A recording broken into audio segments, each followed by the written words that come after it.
المجتهدون الذي لا يدركه بعد الهمم ولا يناله غوص الفتن، والصلاة والسلام على سيد الأنبياء والمرسلين أبي القاسم محمد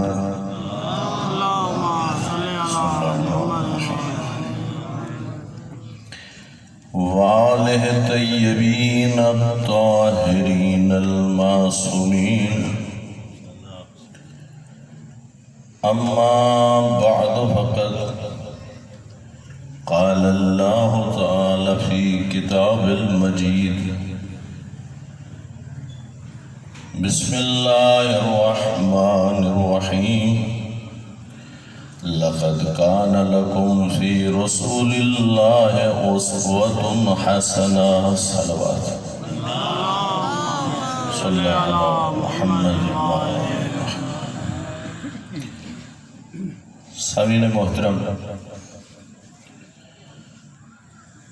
پروردگار عالم اپنی مقدس کتاب میں ارشاد فرما رہا ہے: میرے نبی کی زندگی تمہارے لیے بہترین نمونہ ہے۔ زندگی کا وہ کون سا پہلو ہے، زندگی کا وہ کون سا حصہ ہے کہ جس میں ہم اور آپ مل کے یہ سوچیں کہ بہتر راستہ کون سا ہو سکتا ہے، بہتر طریقہ کون سا ہو سکتا ہے، تو اللہ فرماتا ہے تمہیں کہیں جانے کی ضرورت نہیں ہے، تم میرے نبی کی زندگی کا مطالعہ کرو اور ویسے زندگی گزارو۔ نعرہ تکبیر، اللہ اکبر، نعرہ رسالہ، یا رسول اللہ، نعرہ حیدری، یا علی، سلوتی علی فاطمۃ الزہرا صلوات اللہ علیہا بلند تر صلوات۔ اللہم صلی علی محمد۔ میں آقا کی زندگی کے کچھ پہلو آپ کی خدمت میں عرض کرنا چاہتا ہوں، کیونکہ اللہ رب العزت فرما رہا ہے کہ تمہارے لیے میرے نبی کی زندگی بہترین نمونہ ہے۔ میرے نبی کی زندگی کے پہلوؤں میں سے ایک پہلو یہ ہے، جب پروردگار عالم کی طرف سے حکم آ گیا کہ میرے نبی اس سرزمین مکہ پر ان لوگوں کو میری وحدانیت کی طرف دعوت دو اور انہیں بتاؤ کہ تم میرے رسول ہو، تو سرکار دو عالم نے اس سلسلے میں جب آغاز کیا تو آپ کے پاس کوئی لشکر نہیں تھا، کوئی فوج نہیں تھی، بلکہ مورخین نے تو کچھ یوں سمجھایا کہ دیوار کعبہ کے ساتھ ایک شخص سامنے رکوع کی حالت میں ہے، پیچھے ایک مستور ہے اور ایک بچہ ہے۔ پوچھنے والا جناب عباس سے پوچھتا ہے اتنا تو بتاؤ یہ کون ہے اور اس کا دین کیا ہے؟ اور فرما رہے ہیں اتنی کم تعداد میں کس سرزمین پر جہاں بت پرستی تھی، وہ اللہ کا گھر کے جس کے اندر 307 بت رکھے ہوئے تھے، جتنے قبائل تھے ہر قبیلے کا علیحدہ بت تھا، اور ہر روز ایک بت کے سامنے ہاتھ باندھتے تھے اور وہ یہ سمجھتے تھے کہ یہ ہماری حاجتوں کو پورا کریں گے۔ ان کے درمیان اللہ نے اعلان کروا دیا میرا نبی ان سے کہو لا الہ الا اللہ، کوئی معبود نہیں سوائے اللہ کے۔ میں ایک جملہ عرض کرنا چاہتا ہوں، کوئی بھی مقرر خطیب جب منبر پہ آتا ہے تو کچھ سوچ کے آتا ہے۔ آپ حضرات جب محبت کرتے ہیں، ماشاءاللہ سبحان اللہ کہتے ہیں، تو میرا تجربہ کچھ یوں ہے کہ وہ جو کچھ سوچ کے آتا ہے وہ بھی یاد رہتا ہے اور آپ کی محبت سے کچھ اور بھی ذہن میں آ جاتا ہے۔ اور اگر آپ لوگ خاموش ہو جائیں تو کچھ اور ذہن میں آئے اس کا تو پتہ نہیں. یہ ڈر ہوتا ہے کہ جو سوچ کے آئے کہیں وہ ذہن سے نہ نکل جائے. توجہ فرما رہے ہیں. نعرہ حیدری برائے خوشنودی محمد وآل محمد بلند تر صلوات. اللہم صلی علی محمد وآل محمد. آپ چل کے آئے نا قدموں کے ذریعے نیکیاں کما رہے تھے, بیٹھے ہیں نا تو کچھ اپنی زبان کے ذریعے بھی نیکیاں اکٹھی کیجیے. ماشاءاللہ اور سبحان اللہ سے اپنی زبانوں کو معطر کیجیے. اللہ نے اعلان کروا دیا لا الہ الا اللہ. میرے ساتھ چلتے رہیں گے تو انشاءاللہ لطف آئے گا. اعلان کروا دیا کوئی بھی معبود نہیں سوائے کس کے. آپ جانتے ہیں جس کا جو بھی عقیدہ ہو غلط یا صحیح, جس کا جو بھی مذہب ہو, جس کا جو بھی دین ہو, حق پہ ہو یا باطل پہ, جب تک وہ اس مذہب کا پیروکار ہے وہ اپنے مذہب کی مخالفت برداشت نہیں کر سکتا. توجہ فرما رہے ہیں. جب تک وہ سمجھ رہا ہے کہ یہ ٹھیک ہے وہ مخالفت کو نہیں برداشت کرے گا. سرزمین مکہ پر رہنے والے لوگ وہ بت پرستی کو حق سمجھتے تھے اور آپ نے اس آئین کو اور اپنے اس دستور کو اور اپنے ان عقائد کی مخالفت کو وہ کبھی قبول نہیں کرتے تھے. تو آئیں اللہ کی بارگاہ میں یہ سوال کیجئے پروردگار آپ نے نبی سے اتنا بڑا اعلان کروا رہا ہے تو اپنے نبی کو کوئی لشکر ہی دے دیتا. اس لیے کہ ادھر سے مخالفتیں تو ہونی تھی, ادھر سے دشمنیاں تو ہونی تھی. لیکن اب تاریخ چھان کے دیکھ لیجئے, آپ کو کہیں نہیں ملے گا کہ رسول اللہ کو ایک بڑا لشکر ملا ہو, ایک بڑی تعداد ہو. نہیں, ایسا کچھ بھی نہیں تھا. ایک طرف ام المومنین جناب خدیجۃ الکبریٰ, دوسری طرف جناب ابو طالب اور جناب ابو طالب کے بیٹے جناب علی حیدر کرار. اتنی تھوڑی سی تعداد کی موجودگی میں اتنا بڑا اعلان کروا دیا. کیوں؟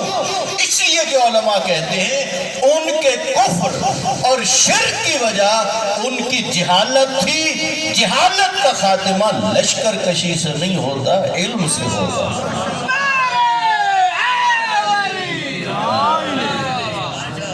توجہ فرما رہے ہیں. دیکھیے سمجھدار لوگ اگر کہیں پیش رفت نہ ہو رہی ہو نا وہ سوچتے ہیں آخر اس کے اسباب کیا ہیں, اس کے علل کیا ہیں, کیوں نہیں ہمیں کامیابی ہو رہی. سوچتے ہیں یا نہیں سوچتے, ڈھونڈنے کی کوشش کرتے ہیں. یہ تو عام سا دستور ہے. تو آئیے دیکھیے آپ اور میرے گھروں میں, خاندانوں میں, ہماری برادریوں کے اندر بہت دفعہ ایسا ہوتا ہے کہ رنجشیں پیدا ہو جاتی ہیں, دشمنیاں پیدا ہو جاتی ہیں, اختلافات پیدا ہو جاتے ہیں, ایک دوسرے کے گھر آنا جانا ختم ہو جاتا ہے. غور کیجئے معاملات تھانے کچہری پہ چلے جاتے ہیں. اتنا عرض کرنا چاہتا ہوں غور کیجئے اگر ان تمام مسائل کی وجہ جہالت بن رہی ہے تو پھر حل تھانے پر نہیں ہوگا, علم کی شمع روشن کرنے سے. اور فرما رہے ہیں یعنی دیکھنا چاہیے کہ اس مشکل کی وجہ کیا ہے, اور اکثر مسائل کی وجہ کیا بنتی ہے, جہالت ہی بنتی ہے, جس کی وجہ سے معاملات کہیں کے کہیں چلے جاتے ہیں. اس لیے اللہ کے نبی نے ان لوگوں کو جو بے جان مجسموں کے آگے ہاتھ باندھ کے بیٹھے تھے اللہ نے وہی بھیجی. اللہ الذی خلقکم ثم رزقکم ثم یمیتکم ثم یحییکم. میرے نبی ان سے کہو ان بے جان مجسموں کے آگے نہ جھکو, وہ اللہ ہے جس نے تمہیں پیدا کیا, وہی ہے جو تمہیں رزق دیتا ہے, وہی ہے کہ جس نے تمہیں موت دینی ہے, اور وہی ہے کہ جس نے موت کے بعد تمہیں دوبارہ زندہ کرنا ہے. اللہ نے دستور دے کے اپنے نبی کو بھیجا. اب یہاں پر اللہ یہ بھی بتا رہا ہے کہ نظریہ حق کیا ہے, عقیدہ حق کیا ہے.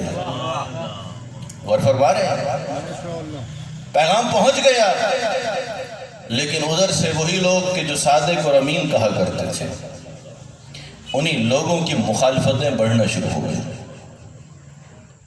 اور تاریخ پڑھ کے دیکھیے, ورگردانی کیجئے. 13 سال ہے مکی زندگی, اور آئے دن ایک نئی سازش تھی، چہرے بدل بدل کے، انداز بدل بدل کے، رنگ بدل بدل کے اللہ کے رسول کے راستے میں رکاوٹیں پیدا کی جا رہی تھی۔ اگر آپ چاہیں تو ان میں سے ایک عرض کروں۔ ایک دن سرکار دو عالم کے پاؤں اقدس پر خون لگا ہوا تھا۔ آپ گھر میں تشریف لائے، جناب ابو طالب نے دیکھا، یا رسول اللہ یہ آپ کے پاؤں پر یہ لہو کیوں ہے؟ کہا چچا میں اللہ کا پیغام پہنچانے کے لیے جاتا ہوں، کفار و مشرکین خود تو سامنے نہیں آتے، اپنے بچوں کو بھیجتے ہیں جو اپنی جھولیوں میں پتھر اٹھا کے آتے ہیں اور وہ پتھر مجھے مارتے ہیں، جس کی وجہ سے میں زخمی ہوا۔ جناب ابو طالب نے اتنا عرض کی، کہا یا رسول اللہ کل جب اللہ کا پیغام پہنچانے کے لیے جانا تو اکیلے نہ جانا، میرا بچہ اپنے ہمراہ لے کے جانا۔ دیکھیے کیا حکمت ہے جناب ابو طالب کے جواب میں، خود بھی تو دے سکتے تھے اور کئی مرتبہ خود دیا، یہاں فیصلہ کیا کہ کیا کیا جائے، میں اپنے بچے کو بھیجوں گا۔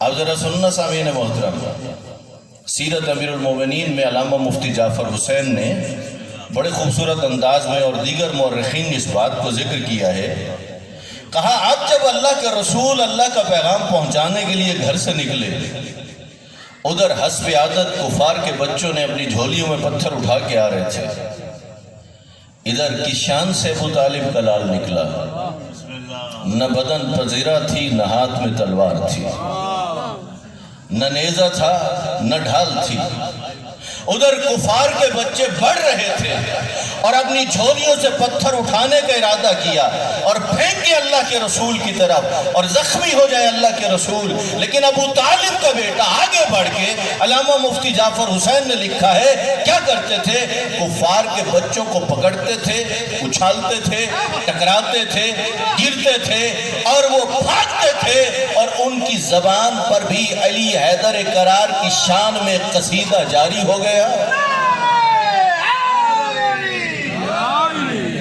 کیا کہتے ہوئے جا رہے تھے، آنے والے بچوں کو خبر دے رہے تھے، حاذا قزیمون، خبردار آگے نہ آنا، آج اس سے واسطہ پڑ گیا ہے جو ہڈی پسلی توڑ کے رکھ دوں گا۔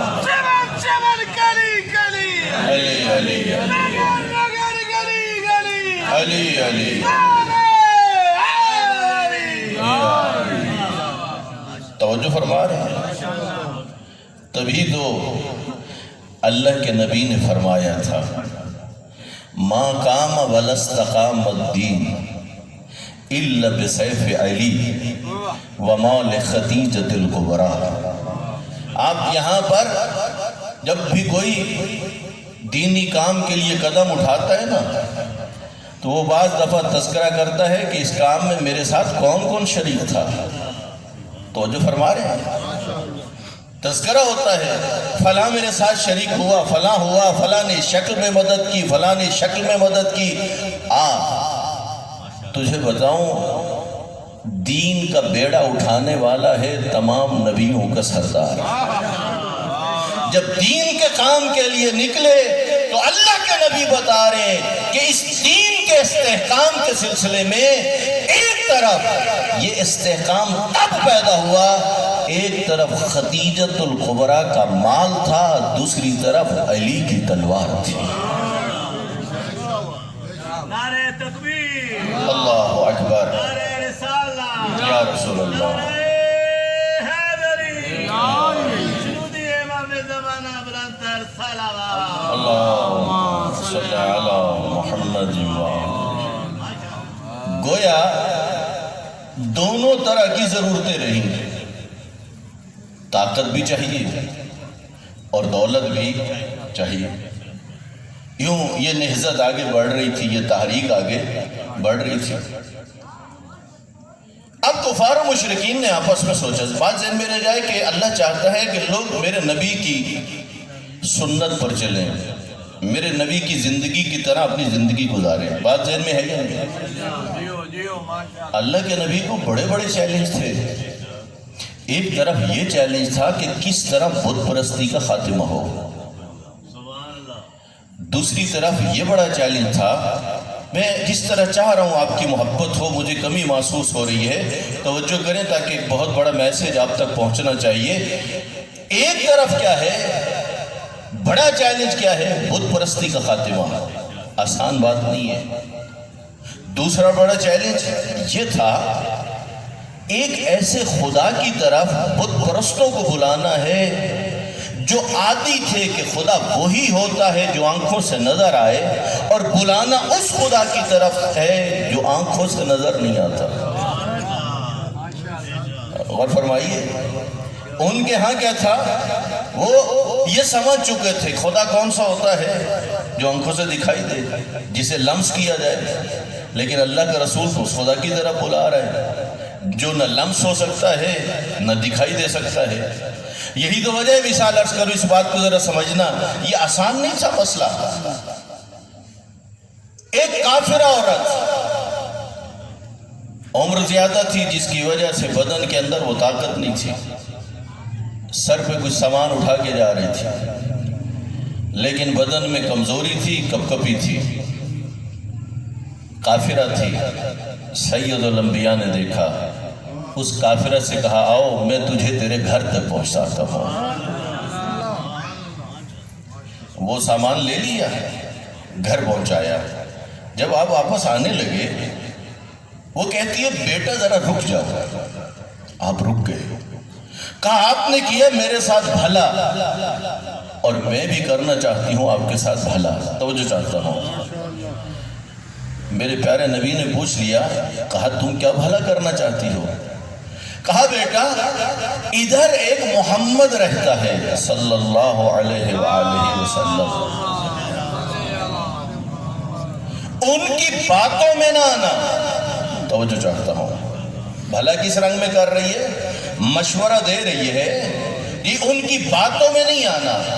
اللہ کے رسول نے ناراضگی کا اظہار نہیں کیا، برا نہیں منایا، اتنا پوچھا، کہا اتنا تو بتاؤ تمہیں ان سے تکلیف کیا پہنچی ہے، تمہیں ان سے شکوہ کیا ہے، کس لیے روک رہی ہو کہ ان کی باتوں پہ کام نہیں دھرنے؟ کہا مجھے اور تو کوئی شکوہ نہیں ہے، شکوہ تو ایک ہی ہے، وہ ایسے خدا کی طرف بلاتا ہے جو آنکھوں سے دکھائی نہیں دیتا۔ اور کیجئے، یہی شکوہ ہے نا، آنکھوں سے دکھائی، یعنی وہ اس سے اور کوئی شکوہ نہیں تھا۔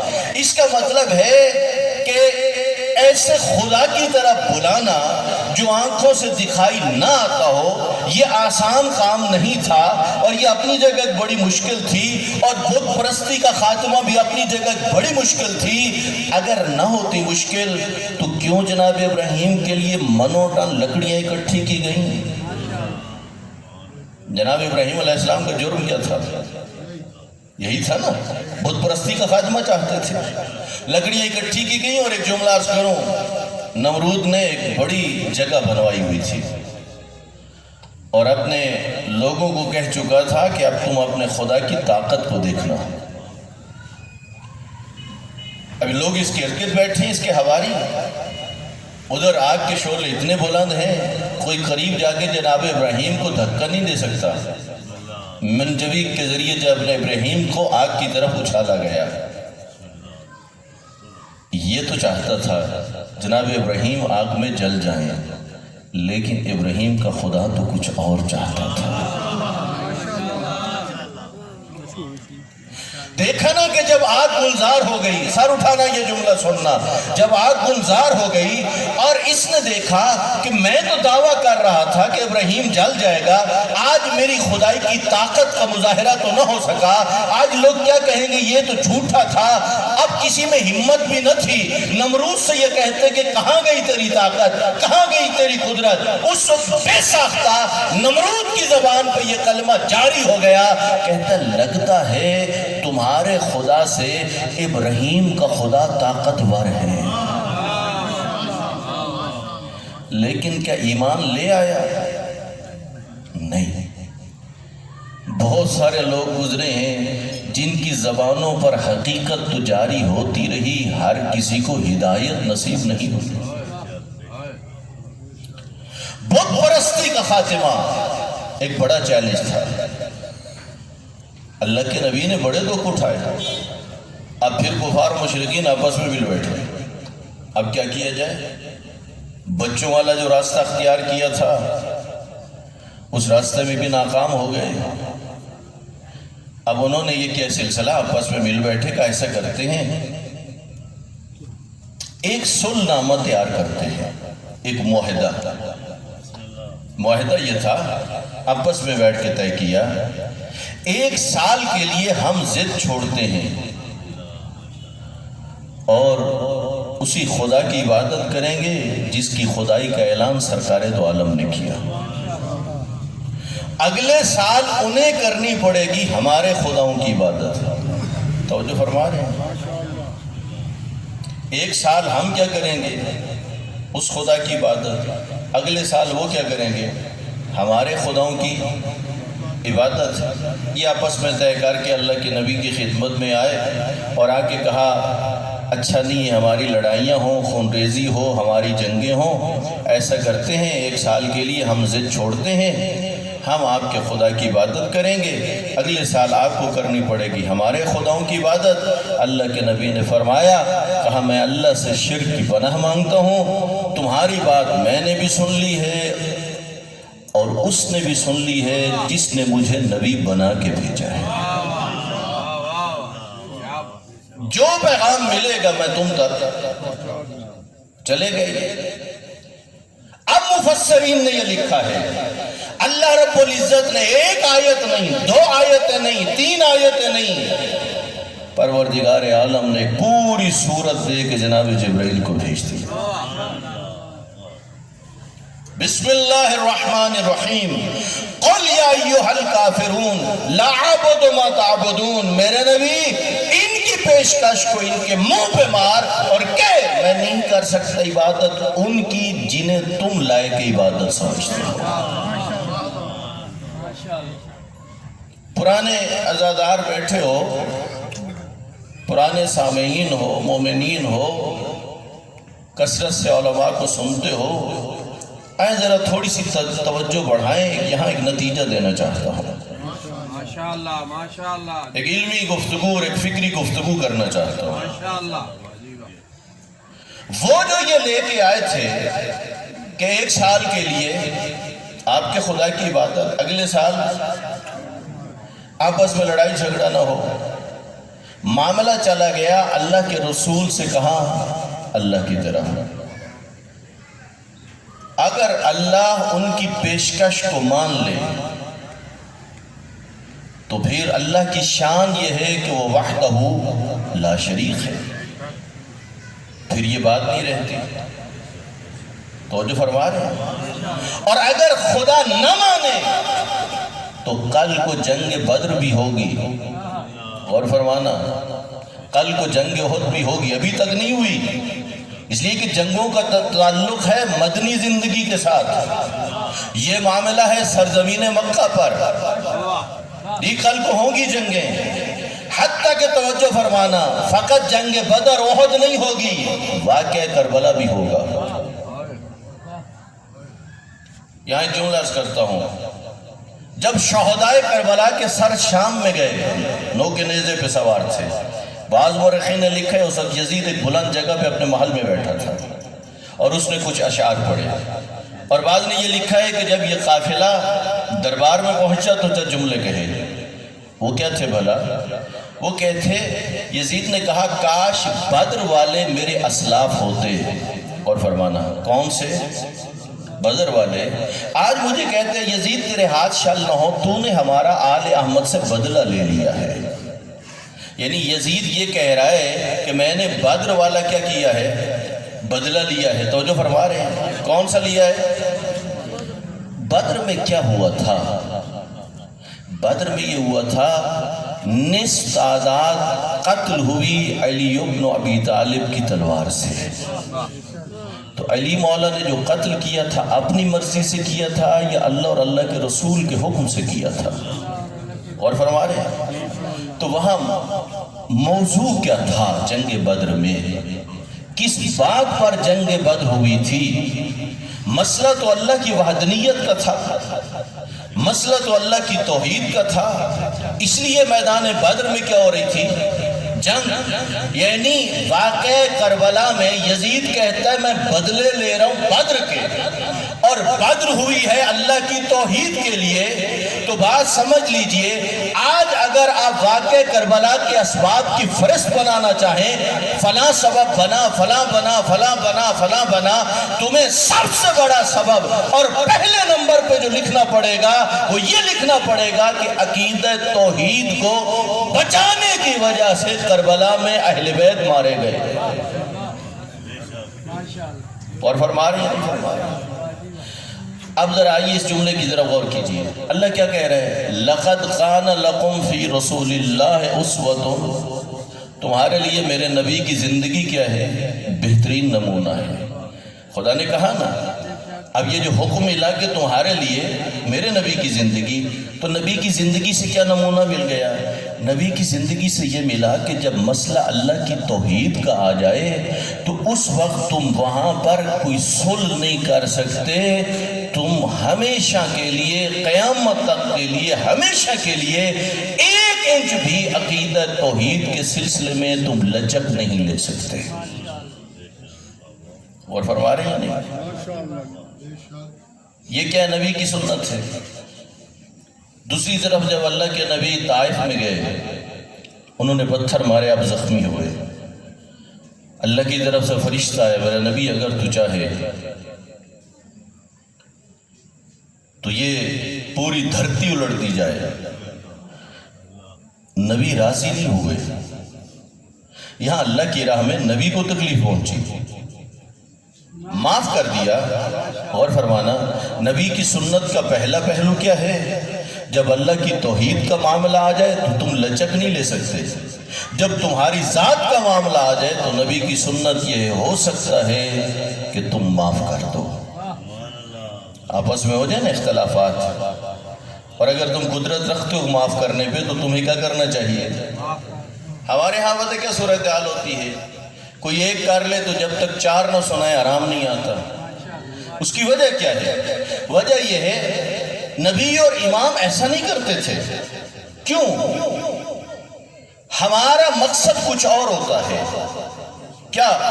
ہمیں کوئی ایک سنائے، ہمارا مقصد ہوتا ہے اپنے جذبات کی تسکین، اور وہ اسی شکل میں ہوتی ہے جب ایک کی 4 نہ سنائیں۔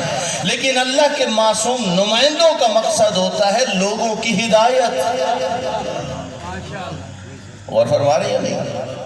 اس لیے وہ جس قسم کی بھی گستاخیاں کرتے تھے، ادھر سے اخلاق کا مظاہرہ ہوتا تھا، اور یہی اخلاق ہی باعث بنتا تھا کہ وہی لوگ کیا ہے، وہ انہی معصوم ہستیوں کے ہاتھوں پر کلمہ پڑھ لیتے تھے۔ صلوات بھیجے محمد و آل محمد۔ نعرہ تکبیر، اللہ اکبر، نعرہ رسالت، یا رسول اللہ، نعرہ حیدری، عظمت سیدہ بلندتر صلوات۔ صلی اللہ محمد۔ لَقَدْ كَانَ لَكُمْ فِي رَسُولِ اللَّهِ أُسْوَةٌ حَسَنَةٌ، اللہ فرما رہا ہے تمہارے لیے میرے نبی کی زندگی کیا ہے؟ بہترین نمونہ ہے۔ نبی کی زندگی کا ایک پہلو کیا ہے؟ عقیدہ توحید کا تحفظ۔ بات پہنچ رہی ہے؟ ماشاءاللہ۔ دوسرا سیرت کا پہلو کیا سامنے آ گیا؟ اگر آپ کی ذات کو تکلیف پہنچ جائے تو ہو سکے تو اللہ کی خاطر کیا کرو؟ معاف کر دو۔ اب ذرا اگلا سن لیجیے، جب سرکار دو عالم حج پڑھ کے جا رہے تھے تو میدان غدیر پہ پروردگار عالم نے کہا میرا نبی تو نے میرے کہنے پہ سارے احکام پہنچا دیے، اب میں یہ چاہتا ہوں کہ تو میرے کہنے پہ اپنے بھائی علی اور ان کے 11 بیٹوں کی امامت اور ولایت کا اعلان بھی کر۔ اور جیسے اللہ کا حکم آیا، خطبہ غدیر پڑھ کے دیکھ لیجیے، اس میں جملے ہیں کہ سرکار دو عالم بتا رہے تھے کہ میری طرف حکم خدا آیا اور میں دیکھ رہا تھا کہ حالات کس طرح کے ہیں، ماحول کس طرح کا ہے، اور حکم خدا یہ تھا کہ ابھی اعلان کرنا ہے۔ تبھی تو ایک زمانہ تھا کہ جس زمانے میں جب یہی حدیث پڑھی جاتی تھی من کنت مولا ہو فہذا علی مولا، مسلمانوں کے بہت سارے علماء تھے جو اس حدیث کا انکار کرتے تھے، اس حدیث کو تسلیم نہیں کرتے تھے، لیکن نہیں، یہ شمع امامت و ولایت روشن کرنے والا اللہ ہے۔ توجہ فرما رہے ہیں۔ آج آپ دیکھیے انٹرنیشنل سطح کے عالم مثلاً مولانا طارق جمیل صاحب، وہ اپنے پروگرام میں یہی حدیث بیان کرتے ہیں، اور ایک بہت بڑا اجتماع ہے جن کے سامنے پڑھتے ہیں من کنت مولا ہو فہذا علی مولا، کہ جس کا میں حاکم ہوں اس کا علی حاکم ہے، اور لوگ خاموش ہو گئے۔ تو خود مولانا صاحب نے کہا تم خاموش کیوں ہو گئے؟ تو میں یہاں ایک جملہ عرض کروں گا، مولانا طارق جمیل صاحب آپ نے بہت اچھا کیا، پیغمبر کی حدیث پہنچا دی، لیکن ان پر تعجب نہ کرو، آپ سے پہلے کسی اور نے یہ حدیث سنائی ہوتی تو انہیں تعجب نہ ہوتا۔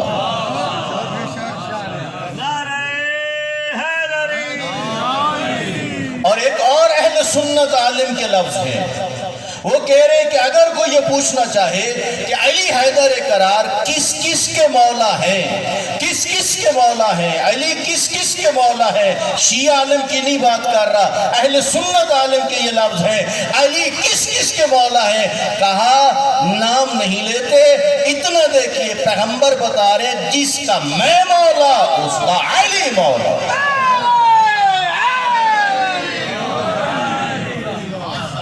توجہ فرما رہے ہیں، جس کا میں حاکم اس کا کون؟ علی حاکم۔ اور یہاں تک کہ حدیث قدسی کے یہ جملے ہیں، اللہ نے فرمایا وَبَشِّرْ أَخَاكَ عَلِيًّا، میرا نبی اپنے بھائی علی کو بشارت دے دو، بِأَنِّ اللَّهُ عَزَّبُ مَنْ تَوَلَّاهُ، اپنے بھائی علی کو بشارت دو جو بھی علی کی ولایت پر آ جائے گا میں اللہ اس پر عذاب نہیں بھیجوں گا۔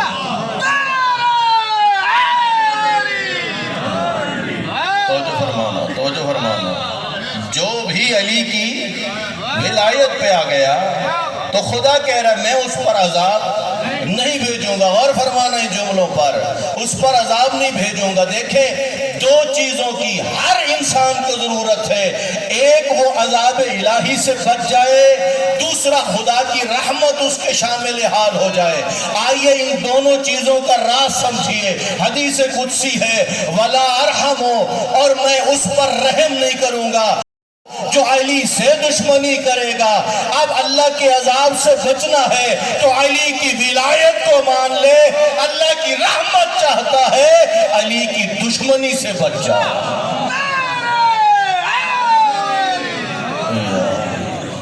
توجہ فرما رہے ہیں، ایک طرف کیا کرو، علی مولا کی ولایت پر ایمان لے آؤ، جی اس کا انعام تمہیں کیا ملے گا؟ اللہ عذاب نہیں بھیجے گا۔ اور جس نے ولایت کا انکار کر دیا تو کیا بن جائے گا؟ اللہ کا عذاب آئے گا۔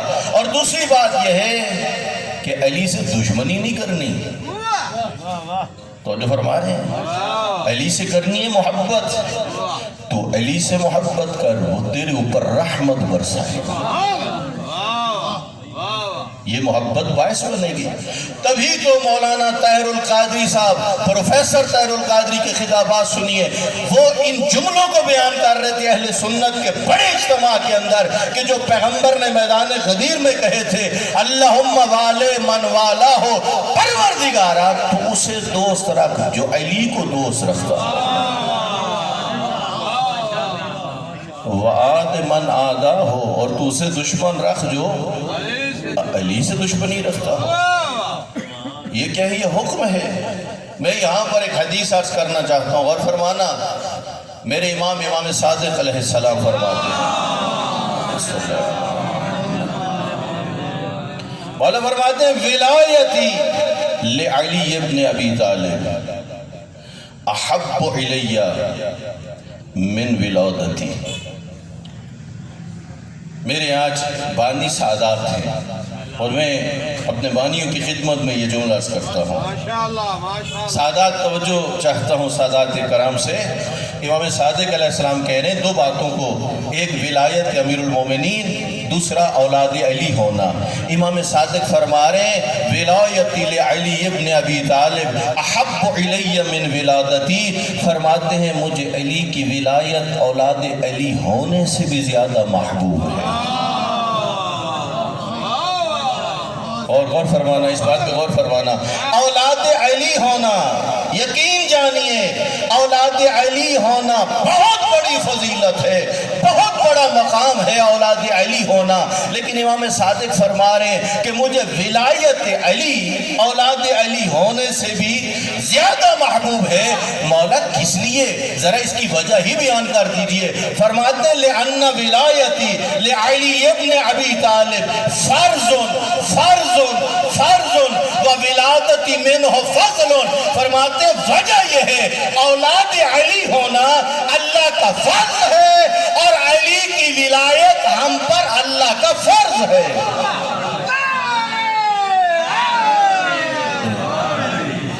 پھر غور فرمانا، اولاد علی ہونا یہ اللہ کا کیا ہے؟ فضل۔ کیا ہے؟ فضل ہے اولاد علی ہونا۔ اور کرنا لفظ فرض اور فضل کو سمجھ لینا، فضل اور چیز ہے، فرض اور چیز ہے۔ امام صادق فرما رہے ہیں ولایت علی کیا ہے؟ فرض۔ ولایت علی کیا ہے؟ فرض۔ یہ بھی تو امام کہہ سکتے ہیں کہ میں اس لیے علی کی ولایت سے پیار کرتا ہوں کہ میرے جد ہیں، یہ نہیں بتا رہے۔ کیا بتا رہے ہیں؟ کہ یہ فرض ہے۔ ایک جملہ خوشاب کے مومنین کو دینا چاہتا ہوں، امام بتا رہے ہیں ولایت علی اس لیے محبوب ہے کہ یہ اللہ نے کیا کر دی ہے؟ فرض۔ پیغام لے لیجئے، امام صادق یہ بتا رہے ہیں کہ فقط ولایت علی نہیں، جس چیز کو اللہ فرض کر دے فقط ادا نہیں کرنا، اس سے محبت بھی کرنی۔ نماز کو اللہ نے فرض کیا یا نہ کیا؟ روزے کو فرض کیا یا نہ کیا؟ دیگر احکام ہیں خدا کی طرف سے۔ تو جو بھی اللہ کا حکم فرض ہو جائے، امام فرماتے ہیں وہ مجھے کیا ہوتا ہے؟ محبوب ہوتا ہے۔ بس ماننے والوں کو کیا چاہیے؟ فقط ادا نہیں کرنا بلکہ اس عمل سے کیا ہے؟ محبت بھی کرنی ہے۔ بس رسول خدا کی سیرت پہ آپ اور میں نے چلنا ہے۔ سیرت رسول خدا اس شکل میں ہے کہ اہل بیت سے کیا کرو؟ محبت کرو۔ میں چونکہ پڑھنے والے بہت سارے حضرات ہیں اور میں آپ کو اختتامی مراحل کی طرف لے کے آنا چاہتا ہوں، ذرا غور فرمائیے کہاں وہ بت پرستی کا زمانہ، کہاں وہ طاقت، اور کہاں وہ وقت کہ جب اللہ رب العزت نے فاتحانہ انداز میں اپنے نبی کو مکہ کی طرف لوٹایا۔ جب تطہیر کعبہ ہوا فتح مکہ کے موقع پر، تو اللہ کے رسول نے مولا کائنات کو اور چندہ صاحب کو لے کے آس پاس کی بستیوں میں گئے تاکہ بت پرستی کا خاتمہ ہو۔ جب آس پاس جا رہے تھے، ان میں سے ایک قبیلہ ہے بنی ثقیف، جن کا محاصرہ بھی ہوا اور ایک طویل گفتگو ہے جس کا اختتام آپ کی خدمت میں عرض کرنا چاہتا ہوں۔ انہوں نے چاہا یا رسول اللہ ہم اسلام قبول کریں گے مگر ہماری دو شرطیں ہیں۔ کہا کیسی دو شرطیں؟ کا پہلی شرط یہ ہے کہ 3 سال کے لیے ہمارے بتوں کو نہ توڑوائیے۔ آپ نے فرمایا قبول نہیں ہے۔ کہا 2 سال کے لیے؟ کہا قبول نہیں ہے۔ کہا 1 سال کے لیے؟ فرمایا قبول نہیں ہے۔ اللہ کے نبی نے کہا ایک لحظے کے لیے قبول نہیں۔ وہ کہنے لگے اچھا اگر توڑوانے ہی ہیں تو ایک مہربانی کیجیے یہ حکم ہمیں نہ دیجیے۔ آپ نے تبسم فرمایا، کہا کوئی بات نہیں، یہ سعادت ہم خود ہی حاصل کریں۔ جب یہی کہا نا، کہا دوسری شرط تمہاری کیا ہے؟ ایک جملہ عرض کروں، اب دنیا میں جتنے بھی آپ دیکھ لیں لیڈر ہیں، رہنما ہیں، ہر ایک کو خوف رہتا ہے اگر آپ نے لوگوں کی بات کو نظر انداز کر دیا کہیں چھوڑ کے نہ چلے جائیں۔ ایسے ہے یا نہیں؟ ماننے پہ مجبور ہو جاتے ہیں۔ لیکن جو اللہ کے معصوم نمائندے ہوتے ہیں انہیں اس بات کی کوئی پرواہ نہیں ہوتی، ان کا کام ہوتا ہے اللہ کا حکم پہنچانا، کوئی ساتھ رہے یا۔ کہا تمہاری اگلی شرط کیا ہے؟ کہا ہماری اگلی شرط یہ ہے اسلام قبول کرتے ہیں، یہ جو نماز ہے نا اس کی ہمیں معافی ہونی چاہیے، اس کا ہمیں استثناء ملنا چاہیے، یہ واجب ہماری گردوں سے اٹھ جائے۔ مورخین نے لکھا ہے جب یہ بات انہوں نے کہی تو سرکار دو عالم ناراض ہوئے اور آپ کی زبان پر یہ جملے جاری ہو گئے، لا خیر فی دین لا صلاۃ لہ، یاد رکھنا اس دین میں کوئی بھلائی نہیں جس کے اندر نماز نہ ہو۔ اور فرمانا یعنی دین اس وقت تک فائدہ مند بن ہی نہیں سکتا جب تک اس کے اندر نماز نہ ہو۔ اور فرمانا دین اس وقت تک فائدہ مند نہیں بن سکتا جب تک اس کے اندر نماز نہ ہو۔ اور ایک اور جگہ پہ ارشاد فرمایا وَعَلَى مَنْ أَحَبَّ عَلِيًّا قَبِلَ صَلَاتُهُ وَصِيَامُهُ، فرمایا یاد رکھنا جو علی سے محبت کرے گا نمازیں اسی کی قبول ہوں گی۔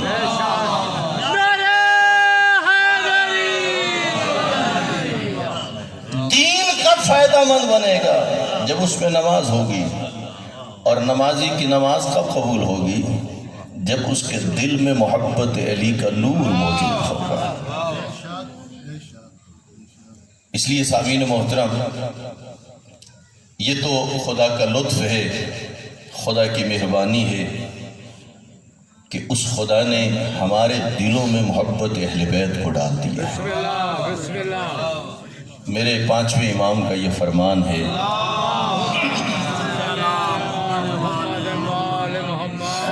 میرے مولا نے ارشاد فرمایا، کہا لوگو یہ جو تمہارے دلوں میں ہماری محبت ہے نا یہ تمہارا کوئی ہنر نہیں ہے، یہ تمہارا کوئی کمال نہیں ہے۔ امام فرماتے ہیں یہ تو وہ اللہ ہے کہ جس نے تمہارے دلوں میں ہماری محبت کو ڈالا۔ جی خدا کا شکر ادا کرنا چاہیے۔ غور کیجئے، نہ گرمی کی پرواہ کرتے ہو نہ سردیوں کی پرواہ کرتے ہو۔ کون سی چیز ہے جو آ کے بٹھاتی ہے؟ وہی ہے جو اللہ نے دلوں میں ان ہستیوں کی محبت کو ڈال دی۔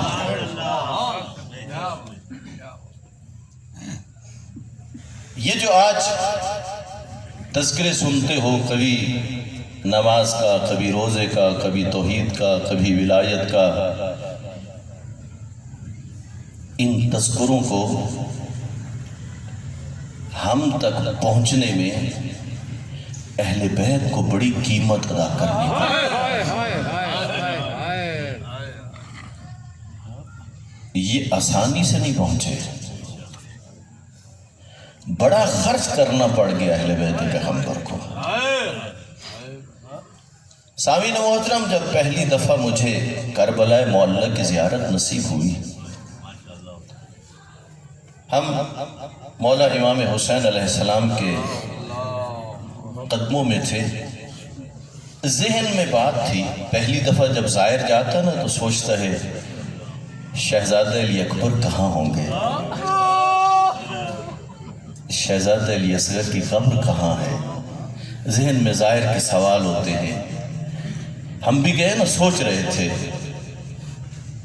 اس وقت کیا ہوا، ایک اردو زبان میں ایک عالم ہمارے پیچھے کھڑا تھا، وہیں پہ آہستہ آہستہ اس نے مجلس شروع کر دی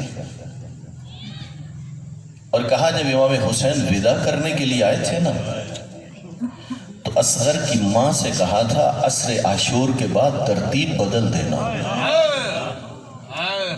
وہ عالم کہہ رہے، اس عالم کی یہ تحقیق تھی، کہہ رہے بی بی تعجب سے امام کی طرف دیکھ رہی تھی کہ امام نے وضاحت کر ڈالی، کہا ترتیب بدلنے کا مطلب یہ ہے عصر عاشور کے بعد جو میرے سینے پہ سوتی ہے اسے اپنے پاس سلا لینا،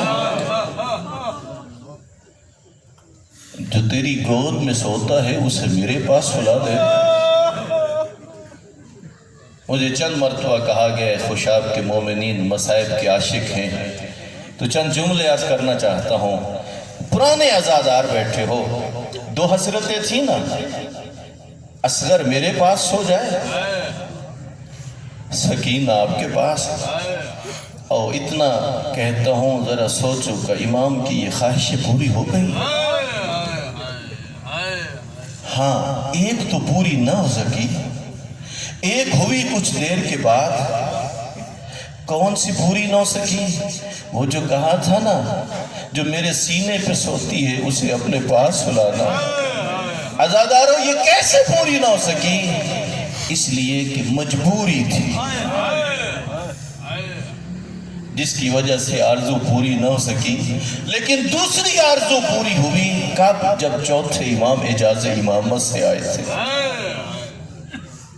یہی وجہ ہے مورخین نے لکھا ہے, صحابہ رحمت کی یہ روایت ہے, امیر مختار جب چن چن کے قاتلان اہل بیت سے بدلے لے رہا تھا نا, ان میں سے قاتل سے پوچھتا ہے, بتا عاشور کی صبح سے لے کر شام تک کوئی ایسی گھڑی جس میں تجھے امام حسین پر رحم آیا ہو؟ کوئی ایسا موقع تجھے امام حسین پہ ترس آیا ہو؟ وہ کہتے ہیں میں صبح سے شام تک وہاں رہا, میں نے امام حسین کے اصحاب کی شہادتیں بھی دیکھی, جوانوں کی شہادتیں بھی دیکھی. سوال یہ تھا تجھے کب رحم آیا امام حسین پہ؟ کہتا مجھے اس وقت رحم آیا جب میں نے دیکھا کوئی چیز عبا کے اندر لی ہوئی تھی, کبھی خیموں کی طرف بڑھتے تھے, کبھی واپس پلٹتے تھے. جب یہ جملہ سنا امیر مختار زمین پر گر گئے اور بے ہوش ہو گئے. سپاہیوں نے پانی چھڑکا, جب ہوش میں آئے تو پوچھا گیا امیر مختار تجھے کیا ہو گیا؟ اس لیے کہا میں سمجھ گیا, اس لیے جاتے تھے کہ علی اصغر کا سر نوک نیزے سے بچ جائے, اور پھر اس لیے پلٹ آتے تھے. رب جانے اس طفل صغیر کی شہادت کا منظر ماں برداشت بھی کر سکے گی یا نہیں, بہن برداشت بھی کر سکے گی یا نہیں. اے عزیزوں میں کیسے آپ کی خدمت میں عرض کروں, سنتے رہتے ہو. پیاس کی شدت کا یہ عالم تھا کہ شہزادہ علی اصغر کبھی منہ کھولتا تھا اور کبھی بند کرتا. علماء اسی مسائل کو سمجھانے کے لیے ایک مثال عرض کیا کرتے ہیں. کہتے ہیں جب مچھلی کو پانی سے باہر لایا جائے تو کچھ دیر وہ اچھلتی ہے اور گرتی ہے, پھر اس کے بدن میں طاقت نہیں رہتی. پھر صورتحال کیا ہوتی ہے؟ کروٹیں بدلتی ہے, اور پھر جب اور طاقت کم ہوتی ہے منہ کھولتی ہے اور بند کرتی ہے. لیکن علماء تو کہتے ہیں کہ علی اصغر کی حالت تو اس سے بھی زیادہ سخت ہو چکی تھی. رب جانے یہ منظر کیسے امام حسین نے برداشت کیے. آئیے اپنی منزل کو بڑھائیے, ان آنسوں کا بہت بڑا اجر ہے. اس لیے کہ امام صادق علیہ السلام نے فرمایا تھا, او شبیب کے بیٹے جب بھی رونا چاہو میرے جد حسین کو رویا کرو, اس لیے کہ وہ مظلوم تھے جن پر آسمان رویا, زمین روئی, دریاؤں کی مچھلیاں روئی, پرندے روئے. ان جملوں کو سمجھنے کی کوشش کیجئے. ایک وہ موقع تھا جب جناب عباس نے کہا تھا مولا میرا آخری سلام. اس وقت امام حسین کیا فرما رہے تھے؟ الان انکسرت ظہری, میری کمر ٹوٹ گئی. اور پھر وہ جب جناب علی اکبر نے بلایا تھا, اور اس وقت امام حسین کی کیا حالت تھی. اتنا بتائیے. اب کچھ مجلس آپ نے پڑھنی ہے, آپ کے لیے ایک جملہ کرتا ہوں. اتنا بتائیے, جناب عباس کے قریب نہ تھے, جناب علی اکبر کے قریب نہ تھے, دور تھے, لیکن حالت یہ تھی کہ کمر ٹوٹ گئی. ادھر آوازیں دے رہے تھے بتاؤ علی اکبر کہاں ہو, تجھ سے پوچھتا ہوں پڑھ کے بتا. عباس گرے دور تھے, علی اکبر گرے دور تھے. اتنا بتا جو ہاتھوں پہ تڑپ رہا تھا. آج رخم اللہ, آؤ ذرا ان جملوں کو سنیے. اور خصوصاً اس مجلس میں جن کی اولاد نرینہ نہیں جھولیاں پھیلا کے بیٹھی ہے, اللہ رب العزت کو اسی شہید کربلا کا واسطہ دیجئے. آئیے دعا مانگیے, پروردگار عالم ان کی گودوں کو آباد کر دے. ذرا یہ جملہ تو سنیے. کیا یہ آسان تھا تبھی تو مقتل میں یہ جملے ملتے ہیں کہ ادھر سے آواز آئی حسین جنت میں دائی انتظار کر رہی ہے۔ اے عزیز و عزادارو وہ منظر بڑی عجیب تھے۔ ہاں علماء نے یہاں تک لکھا ہے، کہا جب یہ قافلہ کربلا سے اسیر ہو کے کوفہ کی طرف جا رہا تھا اور جب میری آقا زادی نے اپنے بھائی کے لاشے پہ کچھ مرثیے کہے تھے اور کہا تھا انت اخی حسین، کہ میرا بھائی حسین تو ہے، ان میں روایت ملتی ہے وہی بچی جو بابا کے سینے پر سوتی تھی وہی آ کے بابا کی کٹی ہوئی رگوں پر اپنا چہرہ رکھ کے یہاں پر کچھ آواز سنی، اور کیا تھی؟ میرے شیعوں کو کچھ پیغام دے دینا۔ ایک کیا تھا؟ یا شیعتی ما ان شربتم ما عذب فاذکرونی، وہ شیعو جب بھی ٹھنڈا پانی پینا نا میری پیاس کو یاد کرنا، اور سمیتم بغریب و شہید فاندبونی، اور جب کسی غریب کا تذکرہ سننا تو میرے اوپر گریہ کرنا۔ اگلا پیغام کیا تھا؟ بیٹی میرے شیعوں سے کہنا کاش تم کربلا میں ہوتے اور دیکھتے میں نے کیسے طفل صغیر کے لیے پانی پایا۔ عزادارو شہزاد علی اصغر کے یہ مناظر امام حسین کے لیے بڑے سخت تھے۔ آؤ میں آخری جملہ کرنا چاہتا ہوں، میرے بھائی بیٹھے جو آپ کو مجلس سنائیں گے۔ یہ ننھا مجاہد امام حسین کیوں لے کے آئے؟ کس لیے اتنا کم عمر مجاہد؟